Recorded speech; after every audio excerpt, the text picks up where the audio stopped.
میری فطرت نہیں پابندیوں کے ساتھ جینے کی، غلامی پاؤں میں کب تک میرے زنجیر ڈالے گی۔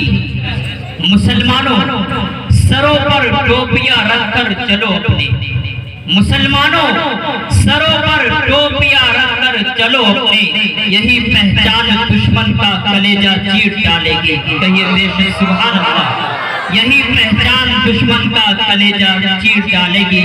آئیے سب سے پہلے مقرر محمد شہباز مقام عماری کو دعوت اسٹیج دے رہا ہوں، وہ آئے اور اپنے تقریر سے سامعین کو مستفیض فرمائے۔ محمد شہباز مقام عماری۔ الحمدللہ وکفی وسلام علی عبادہ الذین اصطفی، اما بعد فاعوذ باللہ من الشیطان الرجیم، بسم اللہ الرحمن الرحیم۔ قل هو اللہ احد اللہ الصمد لم یلد ولم یولد ولم یکن له کفوا احد۔ نہ یہ دن نہ یہ رات باقی رہے گی، نہ یہ دن نہ یہ رات باقی رہے گی، بس صرف اللہ کی ذات باقی رہے گی۔ صدر محترم اور حاضرین مجلس اور عزیز ساتھیوں اور مشفق اساتذہ کرام، حق تعالی شانوں نے مجھے آپ لوگوں کے سامنے کچھ بیان کرنے کا موقع عنایت فرمایا۔ دعا کریں اللہ تعالیٰ مجھے صحیح بولنے اور ہم سب کو اس پر عمل کرنے کی توفیق عطا فرمائے۔ ابھی جو میں نے آپ حضرات کے سامنے تلاوت کی ہے، اس کا سادہ ترجمہ یہ ہے، اے نبی کہہ تو اللہ ایک ہے، وہ سب سے بے نیاز ہے، نہ وہ کسی کا باپ ہے اور نہ وہ کسی کا بیٹا اور نہ اس کا کوئی ہمسر ہے۔ اللہ کا لاکھ لاکھ احسان ہے کہ اس نے ہم سب کو ایمان کی دولت سے نوازا اور ایسے نبی کی امت میں پیدا فرمایا جو امام الانبیاء خاتم النبیین والمرسلین صلی اللہ علیہ وسلم۔ اللہ تعالیٰ نے انسانوں کی رشت و ہدایت کے لیے تقریباً 1,24,000 انبیاء کرام کو اس دنیا میں بھیجا۔ تمام نبی کا طریقہ ایک تھا، تمام نبی کا مشن ایک تھا، تمام نبی کی باتیں ایک تھی، مگر ان میں سے بعض کو کسی معین گاؤں کے لیے اور بعض کو کسی متعین قبیلے اور خاندان کے لیے بھیجا۔ اور جب باری آئی جناب محمد رسول اللہ صلی اللہ علیہ وسلم کی، تو آپ کو کسی ایک گاؤں یا کسی ایک قبیلہ یا کسی ایک خاندان یا کسی ایک صوبہ یا کسی ایک ملک کے لیے نبی بنا کر مبعوث نہیں کیا، بلکہ آپ کو سارے جہاں کے لیے نبی بنا کر مبعوث کیا۔ جب حضرت ابراہیم علیہ السلام آئے تو لا الہ الا اللہ ابراہیم خلیل اللہ کا، اور جب موسیٰ علیہ السلام آئے تو لا الہ الا اللہ موسیٰ کریم اللہ کا، اور جب محمد رسول اللہ آئے تو لا الہ الا اللہ محمد رسول اللہ کا۔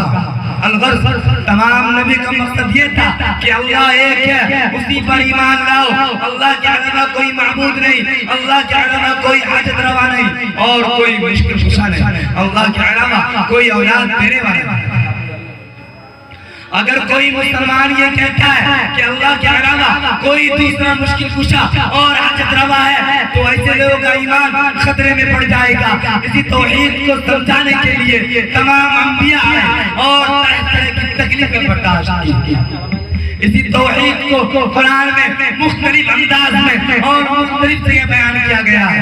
اگر کہیں کہا گیا قل هو اللہ احد اللہ الصمد تو کہیں کہا گیا وَإِلَٰهُكُمْ إِلَٰهٌ وَاحِدٌ تو کہیں کہا گیا اللہ لا الہ الا هو الحی القیوم تو کہیں کہا گیا وَعِندَهُ مَفَاتِحُ الْغَیْبِ لَا يَعْلَمُهَا إِلَّا هُوَ۔ اگر کہیں کہا گیا اے صاحب السجن ارباب متفرقون خیر من اللہ الواحد القہار۔ الغرض مختلف اسالیب اور مختلف طرق میں وحدانیت کو سمجھایا گیا کہ ان میں بیشتر آیات اس بات پر شاہد و عادل ہے کہ عبادت اور پرستش کے لائق صرف اور صرف خدا واحد ہے۔ توحید تو یہ ہے کہ خدا حشر میں کہتے، توحید تو یہ ہے کہ خدا حشر میں کہتے یہ بندہ دو عالم سے خبا میرے دوستو، مگر شیطان انسان کا کھلا دشمن ہے۔ جس کو قرآن میں اس طرح بیان کیا ہے ان الشیطان للانسان عدو مبین. لیکن افسوس کہ کچھ مسلمان شیطان کے فریب میں آ کر توحید باری تعالیٰ میں انبیاء اور اولیاء کو شریک کرتے ہیں. تو کسی نے نبی کے مختار کو رونے کا ادعا تھا، تو کسی نے حضرت علی کو مشکل کشا اور حاجت روا کرتا تھا، کسی نے شیخ عبد القادر جیلانی کو اولاد دینے والا اور بگڑی بنانے والا سمجھا، تو کسی نے اجمیری کی قبر پر سجدہ ریزی کو جائز سمجھا. میرے دوستو، اگر اولاد دینے کی طاقت قوت اللہ کے علاوہ کسی نبی یا ولی میں ہوتی تو حضرت ابراہیم علیہ السلام کی جوانی گزر گئی، ابھی تک ایک بیٹا نہیں ہوا. کس کو بیٹا نہیں ہوا؟ حضرت ابراہیم علیہ السلام کو، اور اس کی گود اولاد کی نعمت سے محروم حضرت حاجرہ رضی اللہ تعالی عنہا. اور کون ابھی تک اولاد کے لیے تڑپ رہے ہیں؟ اللہ کے محبوب پیغمبر اور لاڈلے پیغمبر کی عابدہ ساجدہ بیوی سیدہ حاجرہ سلام اللہ علیہا. میرے دوستو، خدا کی شان تو یہ ہے انک علی کل شیء قدیر، اس کی اپنی مرضی ہے، اس پر کسی کا زور نہیں چلتا، وہ فعال لما یرید. ایک دن حضرت ابراہیم علیہ السلام نے اللہ کے حضور میں نہایت عاجزی سے سوال کیا اور درخواست کی، ربی هب لی من الصالحین، اے پروردگار مجھے نہیں کو کار بیٹا عطا فرما. اولاد دینے کا خزانہ اللہ کے پاس ہے، اس لیے خدا کے پیغمبر بھی اولاد اللہ سے مانگتے ہیں. حضرت ابراہیم علیہ السلام نے بیٹا کس سے مانگا؟ صرف اور صرف خدا سے. کسی نبی سے نہیں مانگا، کسی فرشتہ سے نہیں مانگا، کسی قبر سے نہیں مانگا، کسی شجر سے نہیں مانگا، کسی حجر سے نہیں مانگا، کسی پیر سے نہیں مانگا، کسی فقیر سے نہیں مانگا. حضرت ابراہیم علیہ السلام نے بیٹا کس سے مانگا؟ ذرا زور سے بتاؤ، بلند آواز سے بتاؤ، خاموش کیوں؟ مجھے معلوم ہے تم حیران و پریشان رہ جاؤ، ششدر رہ جاؤ گے. مجھے یقین کامل ہے کہ مجھ سے آواز نہیں آئے گی. ہاں آواز تو آئے گی، مگر یہ نہیں کہ کسی پیر سے مانگا، کسی فقیر سے مانگا، بلکہ ضرور بتاؤ گے. حضرت ابراہیم علیہ السلام نے بیٹا خدا سے مانگا، حضرت زکریا نے خدا سے مانگا، حضرت مریم کی ماں نے خدا سے مانگا. لیکن افسوس آج ہم مسلمان ہونے کا دعویٰ کرتے ہیں اور اولاد غیر اللہ سے مانگتے ہیں.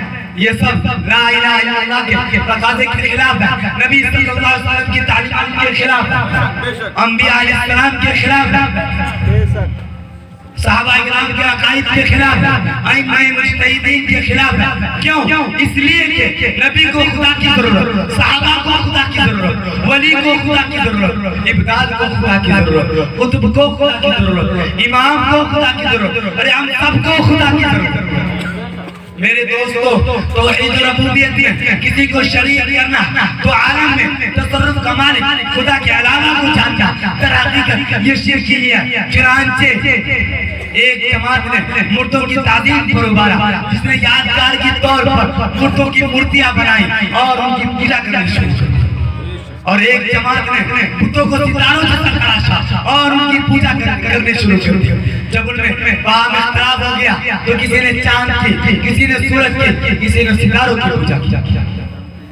اور ایک جماعت نے آگ کی پوجا کی، وہ مجوسی کہلائے. ہندوستان میں کفار نے گائے کی پوجا کی، کسی نے درخت کی، کسی نے پتھروں کی، کسی نے قبروں کی، اور کسی نے مزار. الغرض یہ تمام چیزیں لا الہ الا اللہ کے تقاضے کے خلاف، نبی صلی اللہ علیہ وسلم کی تعلیمات کے خلاف. میرے دوستو یاد رکھیں توحید کے 4 درجے ہیں. نمبر 1 صرف اللہ تعالیٰ میں ہی واجب الوجود ہونے کی ضرورت ہے، غیر اللہ ہرگز واجب الوجود نہیں ہو سکتا. نمبر 2 تمام آسمان و زمین میں ہر چیز کی مدبر صرف اللہ کی ذات ہے. نمبر 3 آسمان و زمین اور تمام جوار کو پیدا کرنے والی ذات صرف اللہ کی ہے. نمبر 4 اللہ تعالیٰ ہی عبادت کے لائق ہے، اس کے علاوہ کوئی عبادت کے لائق ہے. میں ان چند باتوں پر اپنی تقریر کو ختم کرتا ہوں. ہم علینا